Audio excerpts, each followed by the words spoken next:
préparation à la Pentecôte et à l'action de l'Esprit Saint qui nous a été donné par le ressuscité. Alors, je vais recommencer ce matin en prenant une des hymnes à l'Esprit Saint compris ces jours-ci. Souffle de Dieu, donne le jour. Souffle de Dieu, donne la vie. Esprit comme une sève irriguant le corps de Marie. Esprit comme une sève irriguant le tronc de ton peuple, tu féconderas notre peu de foi. Souffle de Dieu donne le jour, souffle de Dieu donne la vie. Esprit comme le feu, élevant la voix des prophètes. Esprit comme le feu, relevant Jésus de la mort, tu l'emporteras sur notre péché. Souffle de Dieu donne le jour, souffle de Dieu donne la vie. Esprit comme le vent, nous ne savons pas d'où tu viens. Esprit comme le vent, nous ne savons pas où tu vas. Tu nous donneras de ta liberté. Souffle de Dieu donne le jour. Souffle de Dieu donne la vie. Esprit comme le vin, nous tenons de toi notre soif. Esprit comme le vin, nous tenons de toi notre espoir. Tu nous rythmeras la fraternité. Souffle de Dieu donne le jour, souffle de Dieu donne la vie.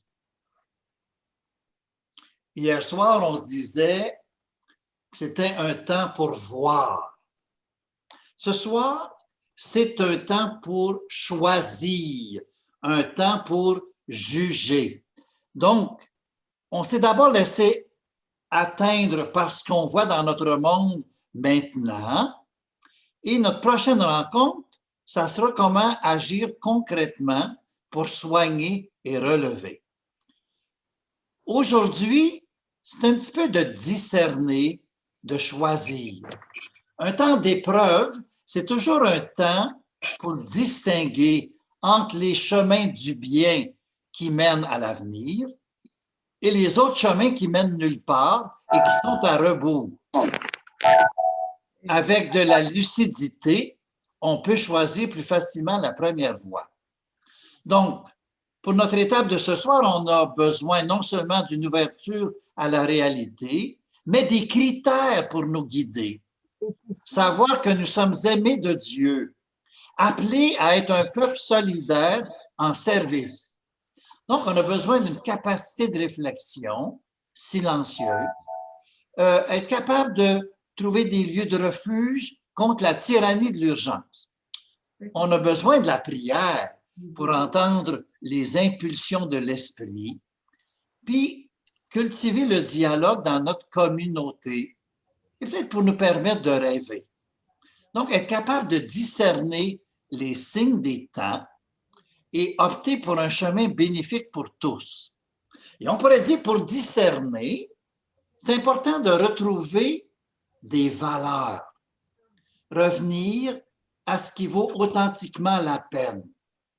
La valeur de la vie, la valeur de la nature, de la dignité de la personne, la valeur du travail et de la relation. On pourrait dire que ces valeurs-là, c'est des valeurs clés de la vie humaine qu'on ne peut pas échanger ou sacrifier. Le peuple a de la misère à comprendre qu'on dit des fois « telle valeur est non négociable ». Lui, il se dit, écoutez, si c'est une vraie valeur, ils sont toutes non négociables. Est-ce que je peux dire qu'un des doigts de ma main a plus de valeur qu'un autre? Dans le fond, chacun des doigts de ma main, je veux les conserver, tous mes doigts de la main. Je ne veux pas en arracher un, je veux avoir tous les doigts de la main. Jésus, il nous a donné un ensemble de mots-clés pour être capable de discerner, de bien choisir.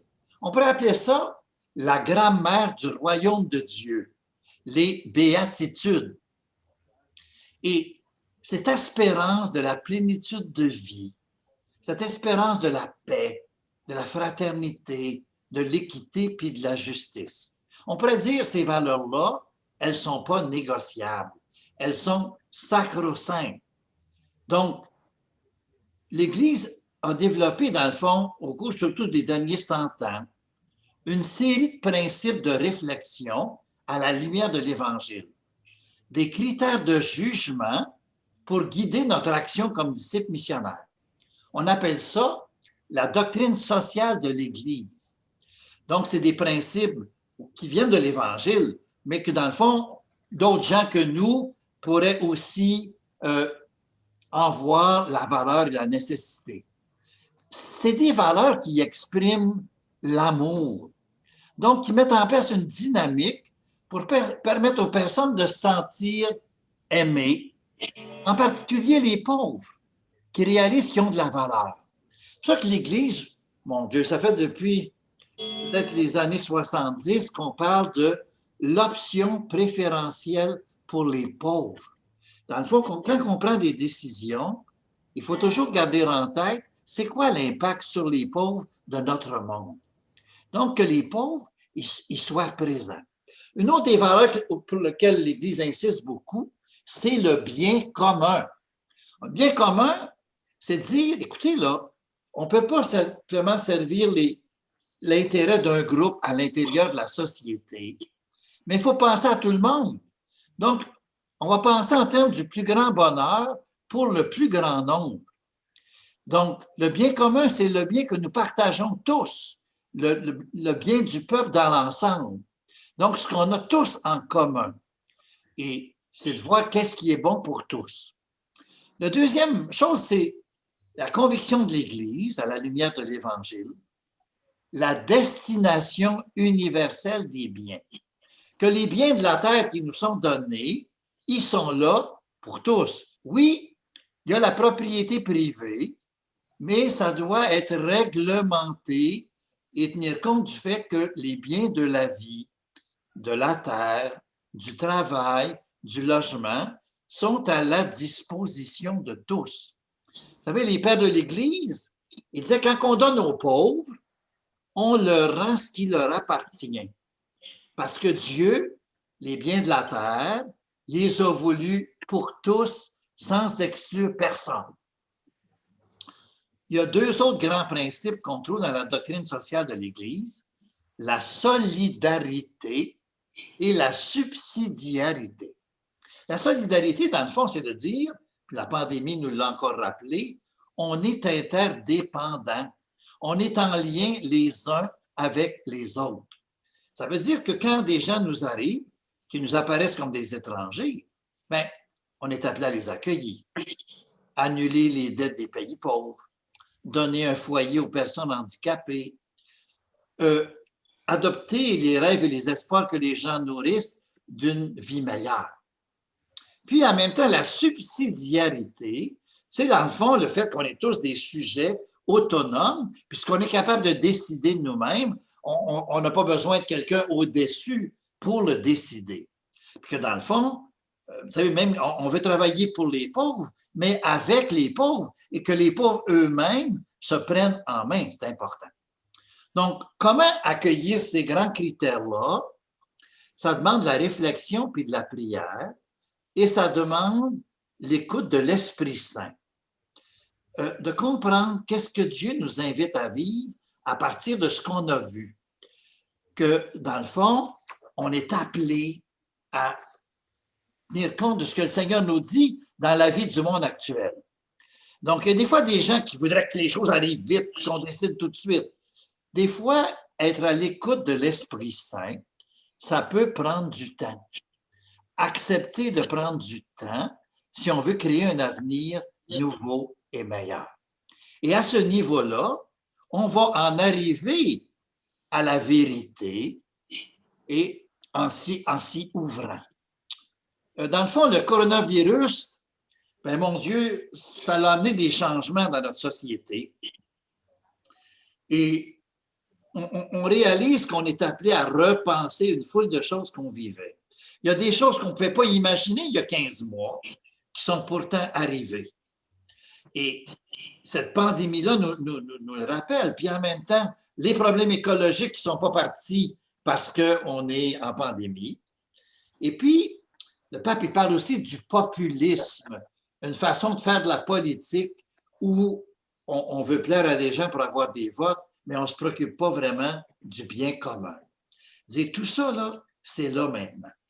Donc, on ne doit pas tomber dans le fondamentalisme. Vous savez, il y a des gens qui, par besoin de sécurité, serait prêt à prendre les choses littéralement, alors que ce n'est pas comme ça qu'on est appelé à vivre. Donc, il faut être capable de s'ouvrir à l'Esprit Saint puis à la vérité. Puis dans le fond, oui, on est des disciples missionnaires, on suit la vérité avec un grand V, mais on ne possède pas la vérité et la vérité tout entière. On pourrait dire ce qui est important, c'est d'être ouvert à la vérité, se laisser envahir par la vérité. Donc, dans le fond, on est appelé à discerner. On cherche la vérité. Donc, cette idée-là, on cherche la vérité, puis la vérité puis la fidélité dans le monde biblique, ça va pas mal ensemble. Donc, on ne prétend pas avoir toute la vérité, on est en train de la chercher ensemble sous l'action de l'Esprit Saint.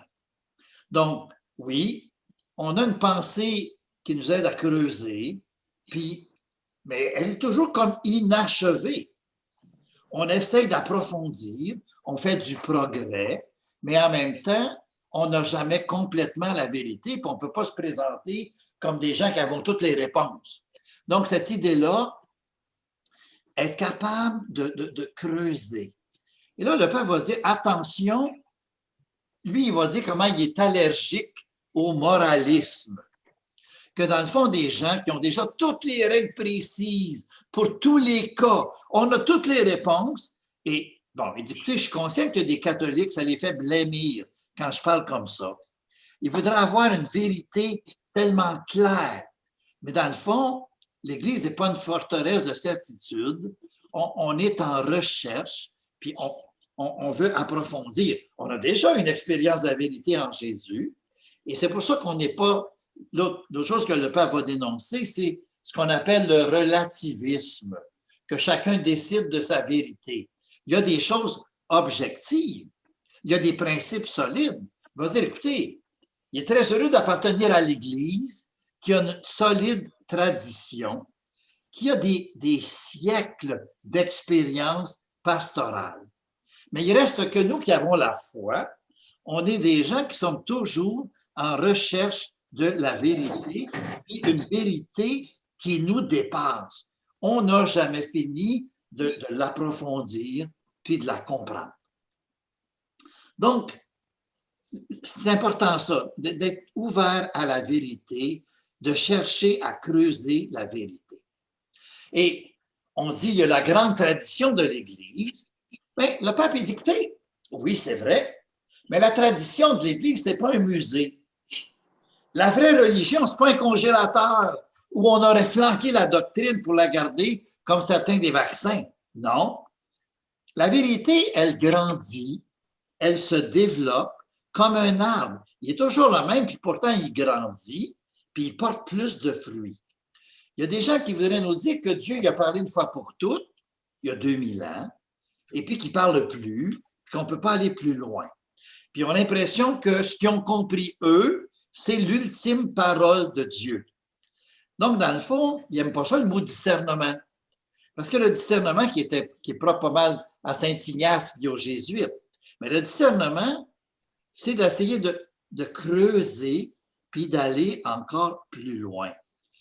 On a dit dans les textes qui annoncent la venue de l'Esprit, l'Esprit que je vous envoie vous conduira vers la vérité tout entière. Ça veut dire qu'on est encore en cheminement, qu'on est encore à creuser la vérité. Donc, d'un côté, oui, on est solidement enraciné dans la vérité, puis on est ouvert à une compréhension plus large. C'est l'Esprit Saint qui continue de nous guider, puis qui nous aide à traduire la bonne nouvelle dans les différents contextes. On pourrait dire que dans le fond, à chaque génération, on se présente face à l'Évangile avec des nouvelles questions, puis on met en lumière des facettes de la foi que nos ancêtres dans la foi n'avaient pas encore perçues. Et une expression très belle que le pape dit, la transmission, c'est la tradition, pardon. La tradition, c'est la transmission d'un feu et non pas l'adoration des cendres. Je trouve ça intéressant. La transmission du feu et non pas l'adoration des centres. Et là, dans le discernement que fait le pape, il en arrive à s'arrêter à la réalité des personnes âgées. Vous allez voir, le pape il insiste beaucoup sur la présence des personnes âgées. Je nous regarde là à l'écran, je vois plusieurs d'entre nous. On n'est pas tous dans cette catégorie-là. Je vois que Félix, dans le bas de mon écran, n'est sûrement pas là, mais il y en a d'autres parmi nous. Il y en a qui ont déjà les cheveux blancs, il y en a qui n'ont pas de cheveux. Et je soupçonne que certains qui ont des cheveux de d'autres couleurs, Miss Clairol le sait. Nos personnes âgées sont importantes. Et ça fait partie des signes des temps. Donc, prendre conscience qu'à chaque époque, il y a des choses qu'on réalise. Et peut-être qu'un triste signe de notre temps, et depuis 14 mois, on en a pris conscience, l'exclusion et l'isolement des personnes âgées. Pensez à la première vague de la COVID. C'était des gens qui étaient surtout dans les maisons de retraite. Et c'était eux les plus vulnérables, pas seulement à cause de leur âge, mais aussi leurs conditions de vie. On a pris conscience que beaucoup des maisons où vivaient ces personnes âgées étaient sous-dotées, négligées, dépendantes d'une rotation importante de travailleurs mal payés. Vous avez l'impression qu'il décrit chez nous, mais il parle de tous les pays riches du Nord, en disant que ça, là, c'est comme ça. Il dit, quand il était archevêque de Buenos Aires, le pape allait visiter les personnes âgées dans ses foyers. Puis il dit, il y a des gens qui m'ont confié que parmi les résidents de leur maison, il y avait des gens qui n'avaient pas eu de visite dans les derniers 6 mois. Il dit, dans le fond, est-ce que dans notre époque à nous, il n'y a pas là une injustice immense? Alors que l'Écriture valorise les personnes âgées. Et comme je vous disais, les personnes âgées sont nos racines, notre source, notre subsistance. C'est le prophète Joël qui dit que l'Esprit va venir sur le peuple. Il dit, vos fils et vos filles prophétiseront, vos anciens seront instruits par des songes et vos jeunes gens par des visions. On le sait bien, nos 3 érables en arrière de l'église Saint-Hilaire, on les a coupés, puis le Canadien national peut exprimer maintenant ses regrets, mais on sait bien que les érables ne donneront pas de feuilles, puis ne donneront pas rien. Un arbre séparé de ses racines ne fleurit pas, ne fructifie pas, mais se dessèche. Alors lui, il va dire, écoutez, ce que je déplore dans notre monde d'aujourd'hui, l'abandon des personnes âgées qui sont privées de cette vision des jeunes, puis l'appauvrissement des jeunes privés des songes des anciens. Il dit, bien, écoutez, notre société ne peut pas porter du fruit si les racines et les branches ne vont pas ensemble. Donc, il faut qu'on fasse quelque chose pour surmonter ce fossé des générations. Est-ce qu'on est prêt à accueillir les personnes âgées? Comment est-ce que va se rétablir le contact entre les personnes âgées et les jeunes? Comment on peut donner à nos jeunes des racines, des espaces ouverts pour qu'ils puissent grandir? Qu'est-ce que ça signifie? Alors, tu sais, les jeunes qui sont séparés des gens plus âgés. Puis en même temps, il dit, écoutez, nos jeunes qui ne trouvent pas du travail, qui ne peuvent pas étudier, qui sont plus attirés par le monde de la drogue. Donc, l'Esprit Saint qui nous dit, écoutez, de prendre conscience que les personnes âgées qui vivent de la solitude, comment est-ce qu'on peut leur offrir notre amitié? Comment est-ce qu'on pourrait faire en sorte que les résidences où ils vivent, ça ressemble plus à des familles? Que les personnes soient intégrées aux communautés. On peut se demander comment est-ce qu'on peut faire ça? Alors, de dire, dans le fond, est-ce qu'il n'y a pas un signe de Dieu? Est-ce que Dieu ne fait pas signe à travers ce qu'on a constaté durant cette crise de la pandémie? Donc, être capable d'entendre l'invitation du Seigneur et de la suivre et être capable de répondre à une profondeur, avec la profondeur que seul l'Esprit peut nous donner. Puis en même temps, ce qui est et ce qui n'est pas de Dieu. Bon, il y a le coronavirus, bien sûr, qui nous amène à changer des choses. Il y a des défis nouveaux. La distance entre notre besoin de protéger et générer la Terre, puis un modèle économique qui veut la croissance économique à tout prix. Il dit, bien sûr, il y a des pays qui sont en voie de développement, qui ont besoin que leur économie se prenne en main, se développe rapidement. Mais est-ce que c'est sage de vouloir toujours produire plus?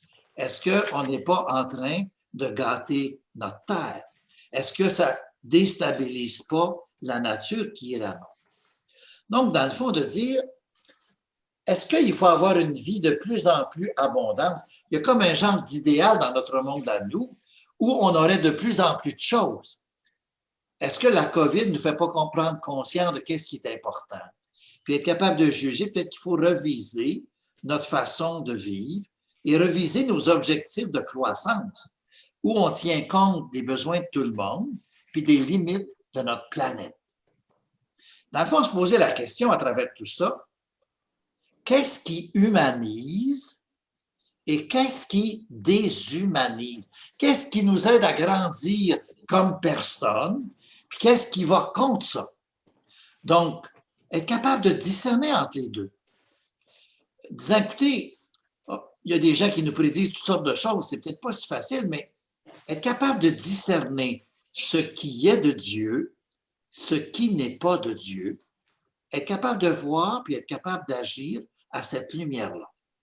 Dans le fond, le Seigneur qui nous ouvre des portes, qui nous invite à travailler avec toutes les personnes de bonne volonté pour bâtir un autre monde que celui qu'on a connu jusque-là. Alors, dans le fond, il nous dit, écoutez, c'est important de discerner la voix de Dieu. La voix de l'adversaire, l'ennemi, c'est celui qui veut qu'on se tourne vers nous-mêmes, puis nos peurs, puis la tristesse du passé. La voix de Dieu, elle nous parle au présent, elle nous aide à aller de l'avant. Dans le fond, Dieu qui dit, qu'est-ce qui est bon pour moi? Qu'est-ce qui est bon pour nous? Donc, Dieu, il nous ouvre des horizons. Il nous invite à rêver à quelque chose où on va être capable d'inclure nos gens. Donc, être capable de distinguer ce qui vient de Dieu, ce qui ne vient pas de Dieu, pour trouver le bon chemin à suivre. Donc, être capable d'avancer. Et là, je pense que la majorité d'entre vous, elle est très heureux parce que le pape rendu là, un autre signe des temps qu'il mentionne, c'est la force des femmes. Il dit, écoutez, un signe d'espoir dans la crise qu'on vit, c'est le rôle prépondérant des femmes. Il dit, dans le fond, les femmes ont été plus touchées que les hommes par la pandémie.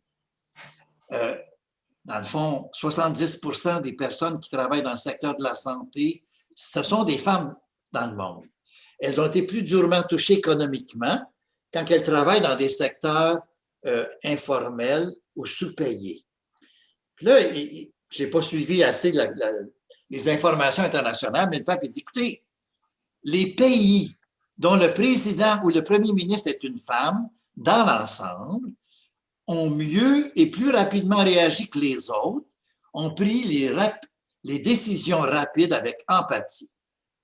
Il dit, qu'est-ce que ça peut bien vouloir dire? Qu'est-ce que l'Esprit pourrait être en train de nous dire? Et là, il va se rappeler la force des femmes dans l'Évangile après la mort de Jésus. Elles n'ont pas été paralysées par la tragédie, elles n'ont pas fui. Elles sont même allées les premières au tombeau pour oindre son corps. Un peu comme tant de femmes pendant la pandémie ont su contourner les obstacles, garder l'espoir dans leur famille et la communauté. Elles ont été les premières à recevoir la bonne nouvelle. Il n'est pas ici, il est ressuscité. Le pape nous dit, écoutez, le Seigneur a partagé, a annoncé la vie nouvelle aux femmes. C'est elle qui était présente. C'est elle qui était attentive et c'est elle qui était ouverte à de nouvelles possibilités. Est-ce qu'il n'y a pas un message du Seigneur pour notre monde là-dedans? est-ce que l'esprit nous incite à reconnaître, à valoriser, à intégrer cette approche nouvelle que certaines femmes apportent en ce moment? Et de fait, le pape, je ne sais pas où il trouve le temps de faire tout ça. Il a lu plusieurs livres sur les questions économiques. Or, il y a des femmes qui publient sur l'économie. Et il trouve que leur réflexion est innovante et pertinente. Alors, il dit, écoutez, les femmes hésitent moins à inviter à reviser les modèles qui sont les nôtres. Est-ce que c'est leur travail non rémunéré, leur expérience de la maternité, la gestion de leur ménage, en plus de leur travail académique, mais il reste que c'est comme si les femmes, plus rapidement que les hommes, perçoivent les failles dans notre système économique. Donc, pour lui, il est très sensible à ce que les femmes apportent. Et il dit, dans le fond, est-ce qu'on ne devrait pas avoir une économie plus maternelle, donc qui serait façonnée par des femmes? Et de fait, il va citer certains livres que des femmes compétentes en économie ont publiés. Et lui, il dit, écoutez, moi, je ne suis pas en mesure d'évaluer la qualité de leur théorie, je ne suis pas qualifié pour ça. Mais je suis frappé par les préoccupations qu'elles expriment pour la question de l'économie. Vous savez, il dit que dans le fond, 1% des humains actuellement possèdent 50% des biens de la Terre. 1%. Alors que des milliards d'êtres humains vivent dans l'extrême indigence. Et lui, il dit, écoutez, ça n'a pas de bon sens. Il y a quelque chose à reviser dans notre façon de fonctionner et dans notre système économique, un système qui supporte ce genre d'injustice-là. Donc, dans le fond, il faut être capable de discerner, puis de voir que l'esprit nous pousse à se préoccuper de l'ensemble des gens de notre humanité. Et réaliser que l'esprit, il ne veut pas l'uniformité, mais il veut l'unité. Donc, oui, nos différents groupes, on a des couleurs différentes, mais il reste que le Seigneur, il nous dit de travailler ensemble. Et le pape nous met en garde contre la tentation de la pensée rigide, où on pourrait réduire les gens à leur fonction.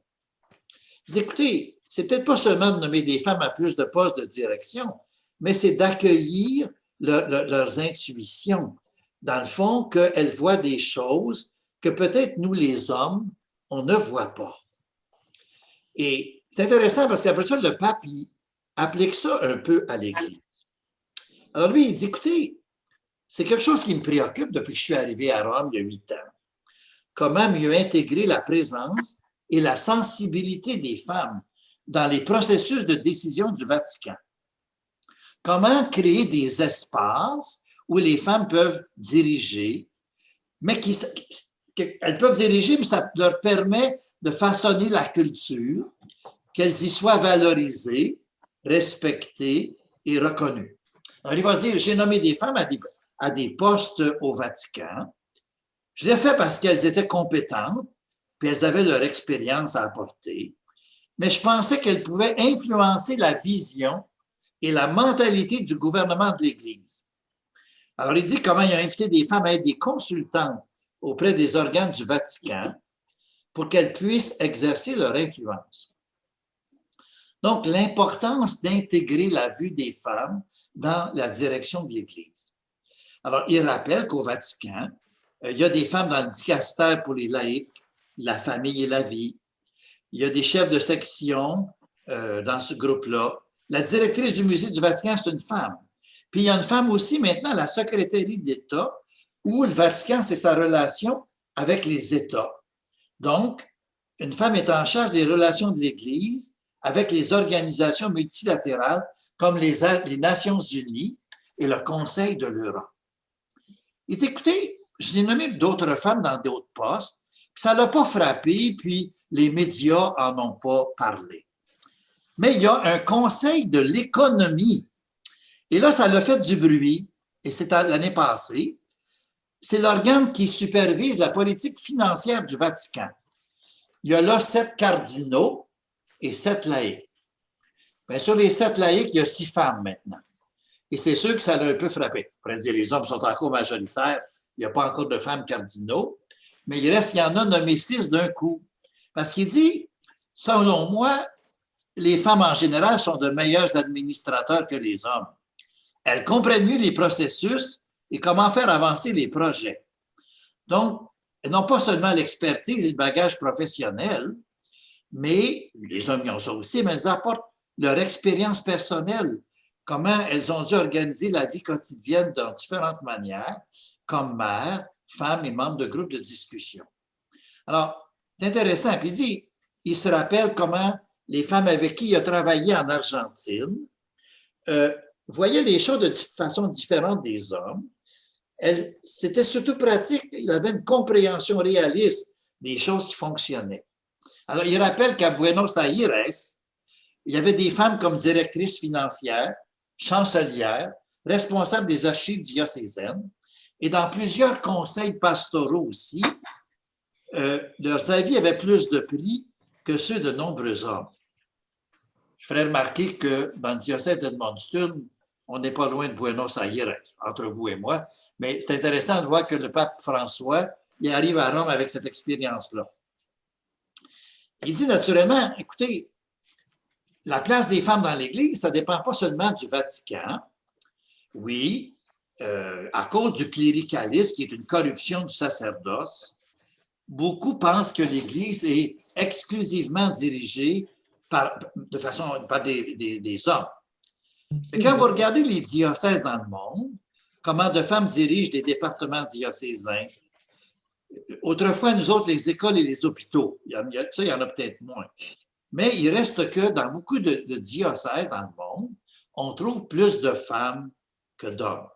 Vous savez qu'il y a eu un synode sur l'Amazonie récemment, puis il disait dans le fond, en Amazonie, des femmes, tant laïques que religieuses, gouvernent des communautés ecclésiales entières. Et dire qu'elles ne dirigent pas vraiment, parce qu'elles ne sont pas prêtres, pour lui, c'est du cléricalisme et ce n'est pas très respectueux. Donc, c'est intéressant que dans les signes des temps qu'on voit, la force des femmes. Là, après ça, le Père continue en disant, Jésus n'a pas fondé l'Église comme une citadelle de pureté. Oui, il faut regarder notre Église, puis dans le fond, l'idéal, c'est qu'il y ait l'union des cœurs et des esprits, que l'Église soit vraiment unie. Il dit, d'une certaine façon, grâce aux médias sociaux durant la pandémie, on a réalisé qu'on était interconnectés. Mais en même temps, il y a eu des divisions dans la société et dans l'Église qui se sont manifestées. Alors, de dire oui, il y a des divisions, puis il y en a dans notre monde, on en est conscient.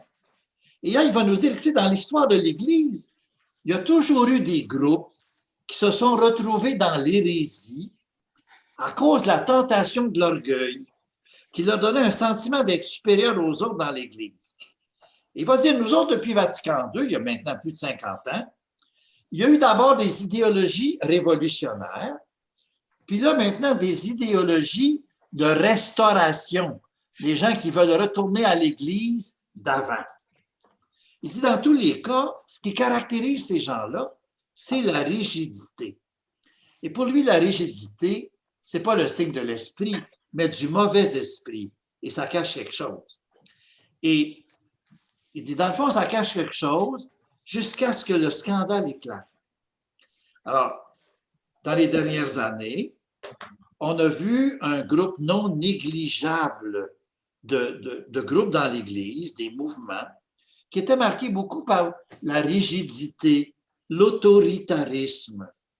Et on a réalisé que dans le fond, ces gens-là qui étaient très rigoureux, on a réalisé que leur vie faisait le contraire de ce qu'ils disaient. Derrière les gens qui cherchaient à imposer une vision comme ça à l'Église, on a retrouvé la même rigidité et il y a eu des révélations choquantes qui concernaient le sexe, l'argent, le contrôle des esprits. Donc, dans le fond, des gens qui veulent s'attacher à quelque chose de mesquin, qui ne sont pas ouverts à l'action de l'esprit, qui sont attachés au pouvoir, à leur influence, à leur sécurité, à leur statut, à l'argent ou à la propriété. Comme si on ne voulait pas perdre le bien acquis. Donc, dans le fond, le pape va dire, écoutez, oui, il y a des catholiques qui s'isolent, ils trouvent toutes les raisons de critiquer l'Église, les évêques, le pape, où on dit, ben, ils sont en retard, où ils ont abandonné la foi au profit de la modernité. On n'est pas ce qu'on devrait être.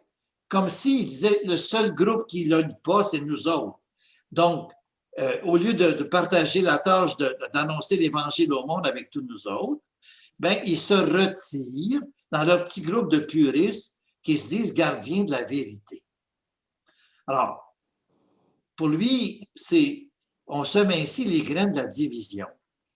Et on remplace l'ouverture charitable à l'autre par la crispation à la prétendue supériorité.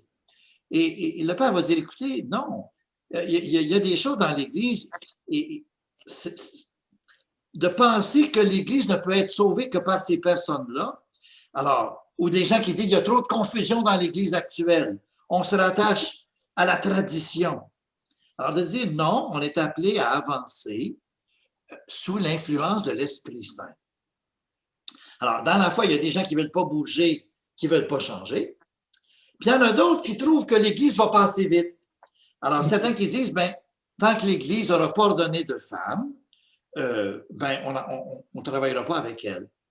Ça semble cohérent, mais en même temps, on s'isole plutôt qu'à être présent dans l'Église et de porter cette Église-là tous ensemble. Donc, dans le fond, notre Église, c'est une Église de saints et de pécheurs. Donc, l'Église qui a été fondée par Jésus, ce n'est pas une citadelle de pureté et un défilé constant de héros et de saints. Mais il dit, il y en a des saints dans notre Église, il y en a des héros, mais l'Église, c'est une école de conversion. C'est un lieu de combat spirituel et de discernement où on expérimente la miséricorde de Dieu. Donc, c'est important, nous, comme disciples de Jésus, d'aimer et d'écouter l'Église, la construire, en assumer la responsabilité avec ses péchés et ses échecs aussi. Si l'Église se montre faible et pécheresse, aidons-la à se relever. Ne la condamnons pas, ne la méprisons pas, prenons soin d'elle comme de notre propre mère. Donc, dans le fond, d'accueillir tout le monde avec miséricorde. Et là, il va donner l'exemple du prophète Jonas. Je ne sais pas si vous vous souvenez, mais Dieu envoyait le prophète Jonas à Ninive pour les inviter à se repentir. Jonas, ça ne fait pas son affaire. Il prend un billet pour l'autre extrémité. Il s'en va à Tarsis. Alors, le pape, il dit, Jonas, dans le fond, qu'est-ce qu'il fuit? Il n'accepte pas que Dieu se montre miséricordieux pour les païens de Ninive. Ça ne rentre pas dans ses plans, dans son état d'esprit. Dieu est venu une fois, Jonas se dit, ça me regarde maintenant, et lui, il est sauvé, mais les Ninivites ne le sont pas. Alors, il ne veut pas entrer dans le projet de Dieu, qui est un projet de miséricorde pour tous. Or, malheureusement, dans notre Église, ça peut arriver que des gens voient seulement le négatif et n'arrivent pas à accueillir ce que l'Esprit est en train de nous dire aux Églises. Puis il va rappeler qu'il y a 2 ans, vous savez, il y a eu le synode sur l'Amazonie. Et c'était très beau parce que ce synode-là a exprimé le respect de l'Église envers les cultures des Autochtones. Et certains en sont venus à dire « Ah, le pape tombe dans l'hérésie et le paganisme. » Il a dit « Écoutez, à l'extérieur, il y avait de l'indignation, comme si on ne réalisait pas, comme s'il y avait noir et blanc, puis il n'acceptait pas cette ouverture que l'Église manifestait. » Donc, dans le fond, peut-être que ce qui est important pour chacun de nous, c'est reconnaître qu'on est dépendant de Dieu, qu'on a besoin de la présence et de l'action de Dieu pour travailler notre cœur, pour faire de nous de véritables disciples missionnaires. savez, il va rappeler la parabole du pharisien et du publicain. Vous vous souvenez, le pharisien qui dit, Seigneur, je te remercie de ne pas être comme les autres. Moi, je fais ma dîme, je paye ma dîme, je jeûne quand ce qu'il faut, puis je prie. Je ne suis pas comme ce publicain en arrière qui est un voleur et un exploitant. Le publicain qui dit, Seigneur, prends pitié de moi, je suis un pauvre pécheur. Et Jésus qui dit, ben, c'est lui qui est retourné justifié devant Dieu. C'est lui qui a vraiment rencontré Dieu. Alors, dans le fond, on a peut-être chacun de nous à se reconnaître comme publicain. Puis d'être capable de comprendre qu'on n'est pas en train de lutter contre les autres, mais qu'ensemble, on cherche à mieux saisir ce que le Seigneur attend de nous et à bâtir ça. Le pape va parler aussi de la politique comme un acte de charité. Quand il est venu aux États-Unis, il a parlé au Congrès. Et probablement qu'il sentait déjà la polarisation. Tu sais, où tu arrives avec des pôles où il n'y a plus moyen de se parler. Puis dire, dans le fond, écoutez, non, on ne doit pas se diviser en deux camps. Il faut être capable de se libérer de cet ennemi-là, être capable de bâtir des choses ensemble, même si on ne pense pas de la même façon. Donc, oui, il peut y avoir des désaccords, mais être capable de se parler et d'avancer ensemble vers la vérité tout entière. Alors, il va rappeler la béatitude. Heureux les artisans de paix. Donc, toute cette question, comment traiter les conflits? Oui, il y a des conflits, mais on doit jouer un rôle de médiateur, de réconciliateur. On essaie d'écouter les points de vue et de dialoguer pour essayer d'avancer ensemble. Et le pape va souligner que souvent, à la fin, la conclusion, ça ne sera pas le point A ou le point B, mais ça va être un point C qui tient compte des deux premiers points qui étaient là avant. Donc, l'importance du dialogue, savoir s'écouter, savoir se parler. Et on sent que dans les dernières années, c'est plus difficile. Je ne sais pas si c'est comme ça chez vous, mais souvent on se dit c'est mieux pas parler de politique ou de religion parce que la chicane va prendre. Si on veut garder la paix dans la famille, on ne parle plus comme ça. Mais le père va dire, écoutez, si on s'accueille, on s'écoute, ben peut-être qu'il y aura un débordement. On va dépasser toutes les positions qui ont été exprimées, puis on va aller plus loin. Donc, pour le pape, avancer ensemble avec nos différences. Vous savez que le pape, depuis quelques années déjà, il parle de la synodalité. Ici, on a eu des congrès d'orientation pastorale, mais je pense qu'en 90, Roger a travaillé à organiser un synode diocésain avec Monseigneur Dion. Mais synode, ça veut dire marcher ensemble.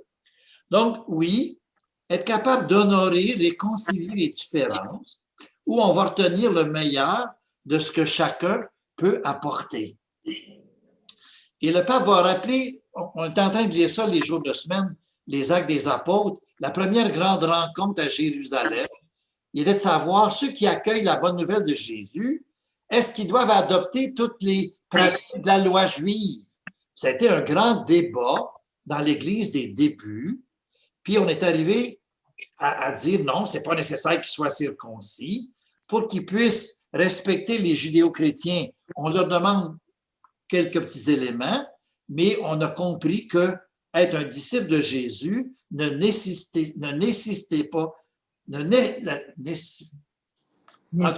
demandait pas d'adopter toutes les pratiques juives. Okay? Donc, l'affaire du synode, c'est de marcher ensemble et d'essayer ensemble de voir où on doit aller. Évidemment, ça demande de la patience et ça demande de l'engagement. Et lui, il va dire, écoutez, notre Église, elle se veut une Église enseignante. Mais une Église qui enseigne doit d'abord être une Église qui écoute. Et ça, je trouve ça très beau. Il rappelle que depuis qu'il est pape, il y a eu 3 synodes.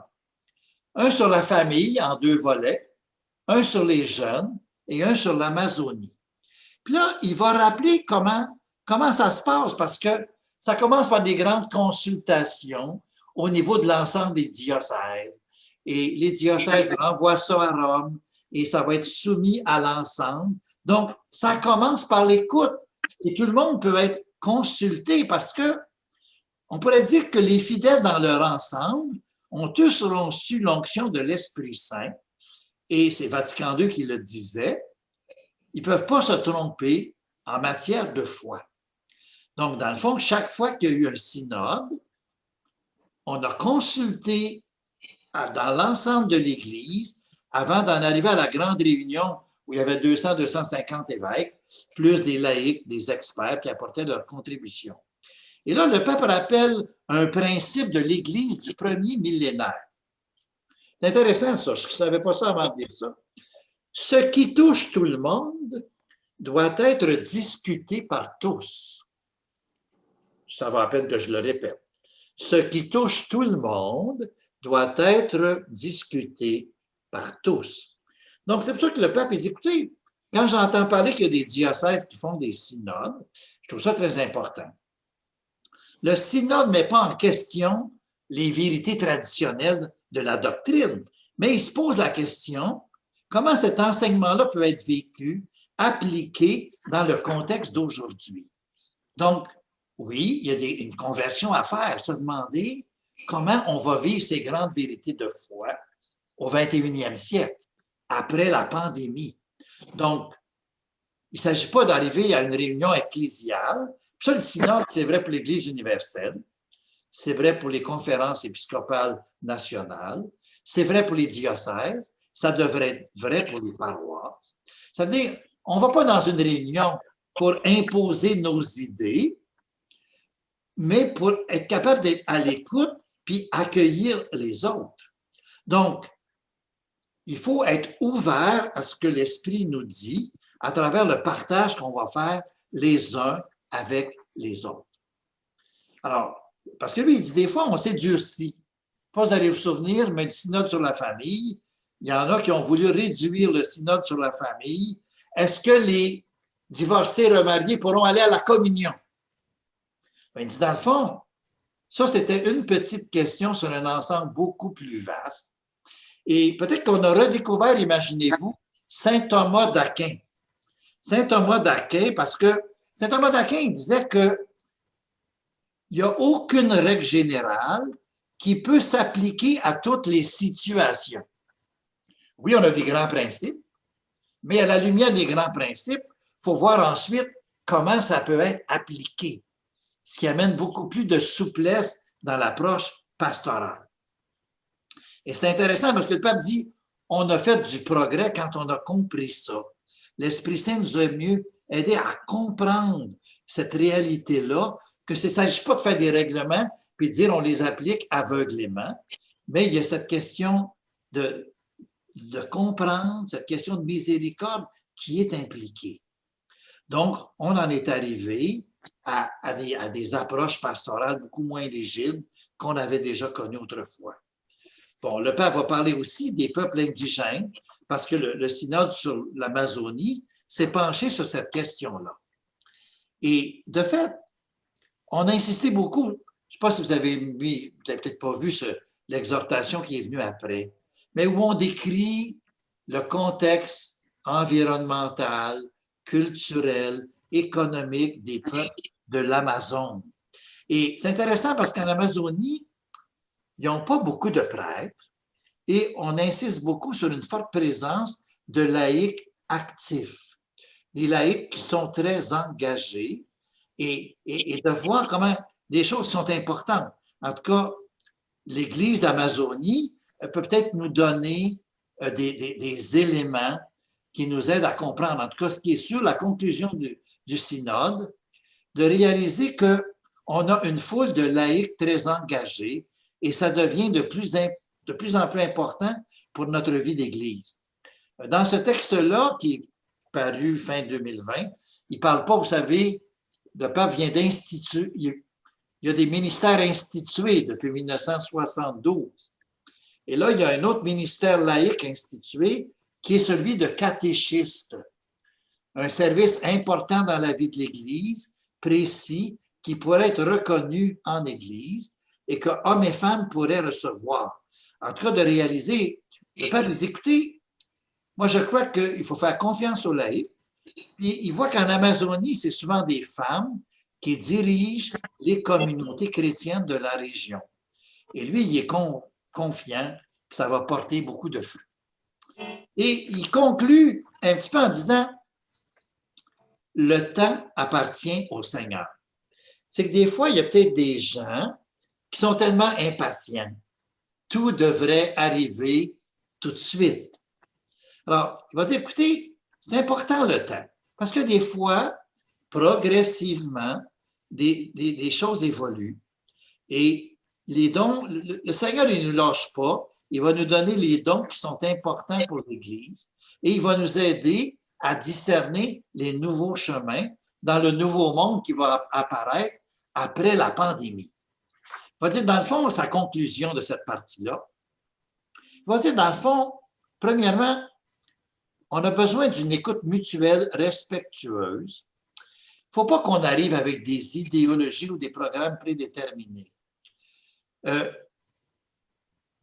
Il faut voyager ensemble et rechercher ensemble la volonté de Dieu en permettant aux différences de s'harmoniser. C'est ça le respect synodal. Se rencontrer dans le respect et la confiance, croire en l'unité conforme en l'Église et recevoir la nouveauté que l'Esprit veut bien nous révéler. Deuxièmement, cette nouveauté, il faut faire en sorte qu'on va régler les questions par un débordement. Donc, on va avoir des rapprochements qu'on n'avait peut-être pas entrevus, mais qu'on va être tous invités à changer notre façon de penser, nos points de vue. On va explorer des endroits qu'on n'avait même pas pensé, parce que notre Dieu, c'est un Dieu des surprises qui est toujours en avance sur nous. Et troisièmement, c'est un processus patient. C'est sûr que ce n'est pas facile pour nous autres, parce que on aime les choses qui se font vite. On est impatient de nature. Mais peut-être que le confinement qu'on a vécu nous a appris un petit peu cette question de la patience. Donc, dans le fond, des fois, ça peut arriver qu'au milieu des conflits, on soit obligé de s'arrêter en attendant que les choses se précisent et que le ciel se dégage. Et sa conclusion, puis ma conclusion pour ce soir, le temps appartient au Seigneur. On lui fait confiance. On s'avance avec courage. On construit l'unité par le discernement pour être capable de découvrir et de mettre en œuvre le rêve de Dieu pour nous et les voies d'action à venir. Donc, le vendredi soir, la troisième partie, toujours sous l'action de l'esprit, un temps pour agir. Donc, nos trois volets toujours, un temps pour voir, un temps pour choisir et un temps pour agir. Voir, juger, agir. Je vous souhaite une bonne fin de soirée. On peut tout porter ça dans notre prière, toutes ces grandes questions que je trouve, en tout cas, le Père François, il soulève de jolies bonnes questions qui viennent à point dans notre vie de société et dans notre vie d'Église. Et j'espère que ça vous éclaire dans votre propre vie et dans vos propres choix. Une bonne fin de soirée.